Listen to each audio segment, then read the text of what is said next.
देवलिका अपनी माँ के कहने पर धरती पर आती है। जैसे ही आती है, प्रथम और अश्वत्थ उसकी खूबसूरती देखकर फिदा हो जाते हैं। गाड़ी से उतरते वक्त देवलिका का अचानक पैर फिसलता है। तभी अश्वत्थ आकर उसे पकड़ लेता है और बस उसे देखता ही रह जाता है। उधर प्रथम की बहन यामिनी कहती है अश्वत्थ को प्यार हो गया है। जब राक्षस को सच्चा प्यार होता है तो आग खुद ब खुद जल उठता है। अगले दिन अश्वत्थ देवलिका का छुप कर पीछा करता है। अश्वत्थ उसे पटाने और टाइम स्पेंड करने में लग जाता है। एक दिन अश्वत्थ देवलिका को प्रपोज करता है। देवलिका डर जाती है। अश्वत्थ क्या हुआ? देवलिका कुछ नहीं। उधर यामिनी के पास एक आदमी आता है। आदमी ये कोई आम लड़की नहीं बल्कि परिलोक की राजपरी देवलिका है, यामिनी परिरानी की बेटी। अब मेला शुरू होता है। प्रथम और अश्वत्थ ढोल बजा रहे हैं। देवलिका पहुंचती है। एक लड़की कहती है देखना अश्वत्थ जीतेगा। देवलिका शायद प्रथम। यामिनी अब समझ आ गया मुझे क्या करना है और आखिर में प्रथम ढोल प्रतियोगिता जीत जाता है। यामिनी ने ठान लिया था कि वह अश्वत्थ और देवलिका को अलग करके रहेगी। वह प्रथम के पास आकर कहती है अश्वत्थ जिससे प्यार करता है वह कोई आम लड़की नहीं बल्कि वह एक परी है। प्रथम यह सुनकर हैरान रह जाता है। इधर यामिनी अश्वत्थ से कहती है तेरे भाई को तेरे प्यार से प्यार हो गया है। अश्वत्थ वो ऐसा नहीं कर सकता। यामिनी यकीन नहीं होता तो खुद जाकर देख ले। उधर देविका सोचती है प्रथम के बारे में यह ख्याल क्यों आ रहे हैं, मैं एक राक्षस से प्यार नहीं कर सकती। देवलिका सोचती है मैं एक राक्षस से प्यार नहीं कर सकती। तभी प्रथम सही कहा तुमने राजपरी, एक राक्षस और परी कभी एक नहीं हो सकते। हम जानी दुश्मन है और तुम मेरे भाई की जिंदगी में क्या कर रही हो। देवलिका वहाँ से भागने लगती है लेकिन प्रथम उसे पकड़ लेता है। उसी वक्त अश्वत्थ वहाँ पहुँचता है। अश्वत्थ देवलिका से क्या हुआ, मेरा भाई तुम्हारे साथ जबरदस्ती कर रहा था। देवलिका हाँ कर रहा था। प्रथम यह झूठ बोल रही है, यह एक राजपरी है। अश्वत्थ मैंने तुम्हें इसका हाथ पकड़ते देखा है, मैं इससे प्यार करता हूँ। और दोनों भाई आपस में भिड़ जाते हैं। यही राजपरी का मकसद था,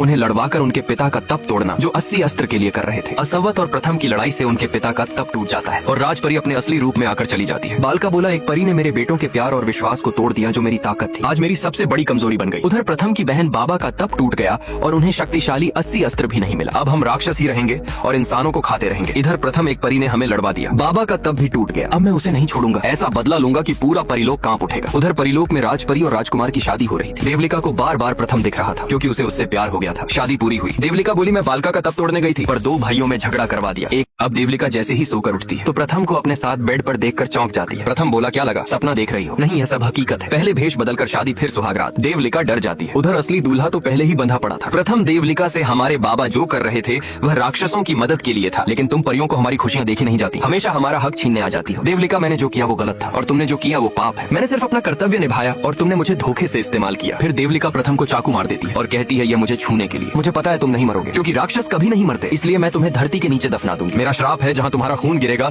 तुम वहीं दफन हो जाओगे और बाहर तब तक नहीं निकल पाओगे जब तक तुम्हारी आत्मा को तुम्हारे किसी अपने का शरीर ना मिल जाए। इतना कहकर देवलिका प्रथम को परिलोक से नीचे फेंक देती है और देवलिका खुद को भी चाकू मार लेती है। देवलिका की माँ कहती है यह तुमने क्यों किया देवलिका? परी का जीवन भगवान का वरदान होता है, आत्महत्या पाप है, तुम्हें प्रायश्चित करना होगा, इंसान बनकर धरती पर जन्म लेना होगा। मैं तुम्हारे लिए प्रार्थना करूंगी। कुछ साल बाद धरती पर एक गर्वित माँ बच्ची को जन्म देती है लेकिन बच्ची कोई हलचल नहीं करती। माँ घबरा जाती है, मेरी बच्ची रो क्यों नहीं रही? दाई माँ कहती है तेरी बच्ची मरी हुई पैदा हुई। अब जैसे ही गर्वित माँ ने बच्ची को जन्म दिया वह मरी हुई पैदा हुई। तभी बच्ची का बाप आया। कौन चिल्ला रहा है, इतने दुखी क्यों हो? पत्नी तुमने आज भी शराब पी? पति हाँ पी तो। पत्नी भगवान ने दंड दिया है, बेटी लक्ष्मी होती है। पति अच्छा हुआ मर गई, चल इस लाश को साहब के पास ले जा, साहब की बेटी का जन्मदिन है, वो तुझ पर तरस खाकर पैसे दे देंगे, वो पैसे मुझे दे देना। पत्नी बेटी की लाश का सौदा करने वाला बाप कभी सुखी नहीं रहेगा। पति जबरदस्ती बेटी को छीन लेता है और नदी में फेंकने की धमकी देता है। तभी चांद की रोशनी पड़ते ही बच्ची जिंदा हो जाती है। माँ भगवान ने मेरी बच्ची लौटा दी, तू मेरी परी है। माँ उसका नाम बेला रखती है। बेला बड़ी हो जाती है। बेला मल्लिका से कहती है तुम्हारे डैड बुला रहे हैं। मल्लिका तुम्हारी वजह से हमारी डांस प्रैक्टिस खराब हो गई, अब फिर से करनी पड़ेगी। मल्लिका की दोस्त ये हमारे कॉलेज में है ना? मल्लिका हाँ डैड के मैनेजर की बेटी है। मल्लिका डांस बिगाड़ा है, अब हमारे लिए क्यूट डांस करके दिखाओ, हम सीनियर हैं। बेला डांस करती है बिल्कुल परी की तरह। मल्लिका की दोस्त ऐसा डांस तो पुरानी फिल्मों की अप्सराएं करती थी। फिर वो मन में कहती है लगता है इसने कहीं से सीखा है। बेला मैंने नहीं सीखा है। मल्लिका की फ्रेंड तुम्हें दिमाग पढ़ना भी आता है? मल्लिका मुझे तो लगता है तुमने किसी फिल्म से सीखा होगा। और यह कहकर तीनों चली जाती है। बेला मुझे डांस आता ही नहीं। फिर आज यह मुश्किल डांस कैसे कर लिया? बेला रात को सपना देखकर डर जाती है। माँ क्या हुआ? बेला फिर वही सपना। माँ कहा था ना जादुई कहानियां लिखना बंद कर। बेला पर ख्याल खुद आ जाते हैं। माँ कंपटीशन की तैयारी हुई। बेला मैंने परी और राक्षस की फैंटास्टिक लव स्टोरी लिखी है। माँ भगवान से दुआ करूंगी तू जीते, स्कॉलरशिप मिले, फीस माफ हो जाए। पापा को तो जानती ही तू। बेला कॉलेज जाते टाइम बार बार एक पुतले को देखती है। दोस्त याद है ना आज कंपटीशन है? बेला हाँ समझ लो जीत लिया। उधर मल्लिका अपने फ्रेंड से बात कर रही थी, तभी उसका बॉयफ्रेंड आता है। बॉयफ्रेंड चीफ गेस्ट मेरी मम्मी है, अगर जीती तो इम्प्रेस हो जाएंगी। मल्लिका तो अब मुझे भी पार्ट लेना पड़ेगा। फ्रेंड तेरे पास कहानी नहीं, तैयारी भी नहीं और आता भी कुछ नहीं। इधर बेला परी और राक्षस का स्केच देख रही थी, तभी मल्लिका बेला से ये सब आज के जमाने में नहीं होते, मालिका का फ्रेंड होते हैं। मल्लिका एक काम करो, ये कहानी मुझे दे दो। बेला नहीं मैं तुम्हें ये नहीं दे सकती। लेकिन मल्लिका उससे कहानी छीन लेती है और स्टेज पर जाकर परफॉर्म करती है। इधर नीचे बैठी उसके बॉयफ्रेंड की माँ गुस्से से कांप रही थी क्योंकि वो कोई आम औरत नहीं थी, वो थी प्रथम की छोटी बहन यामिनी। यामिनी की मालिका कहानी सुनते सुनते उसका राक्षसी रूप बाहर आने लगा, लेकिन तभी मालिका की कहानी खत्म हो जाती है और लोग तालियां बजाते हैं। यामिनी मंच पर आकर मल्लिका को विजेता घोषित कर उसे पुरस्कार से सम्मानित करती है। इधर ये सब देखकर बेला अंदर से टूट जाती है।